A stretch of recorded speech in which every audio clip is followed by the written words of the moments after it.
মাটির চুলার রান্না খেতে কিন্তু একদমই অমৃত মনে হয়, তাই না? সারা বছর গ্যাসের চুলার রান্না খেতে খেতে হঠাৎ বাড়িতে এসে মাটির চুলার যে কোনো রান্না হোক না কেন আমার কাছে তো দারুণ লাগে। হ্যালো ব্রিয়ন, আসসালামু আলাইকুম। সবাই কেমন আছেন? আলহামদুলিল্লাহ, আমরাও ভালো আছি।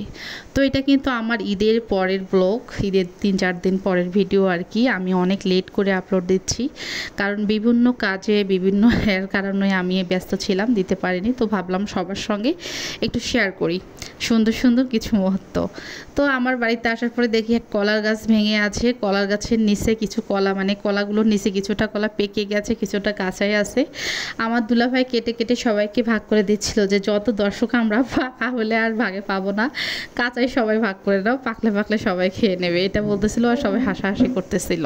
তো যাই হোক, কলা ভাগ করে হওয়ার পরে সবাই খাওয়া দাওয়া করে আমাদের বাড়িতে যখন ঠিক 11:30-12টা বাজে, তখন কিন্তু প্রচুর রোদ ওঠে আর গরমে থাকা যায় না। তো আমার মা বলতেছিল যে বাড়ির পিছনে বাগানে যাও, ওখানে অনেক সুন্দর বাতাস এবং হচ্ছে ঠান্ডা আর কি। যদিও কোথাও বাতাস নেই, তারপরেও বাড়ির তুলনায় এখানে ঠান্ডা।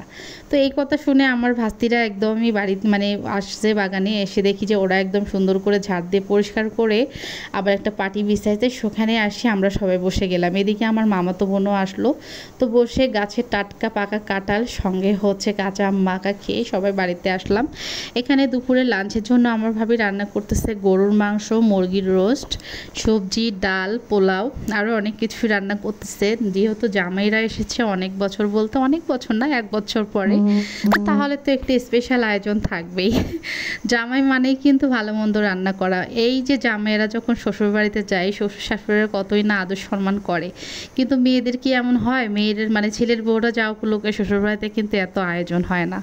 তো যাই হোক, এখানে আমরা হচ্ছে সবার খাওয়া দাওয়া শেষে একদমই বিকেলের দিকে ঘরের মানে ইয়াতে বসে আমি হচ্ছে সবার খাবার দিচ্ছিলাম। এখানে রসমালাই, জিলাপি, আবার হচ্ছে গাইবান্ধার হচ্ছে রসমালাইটা আমাদের এদিকে সেরা।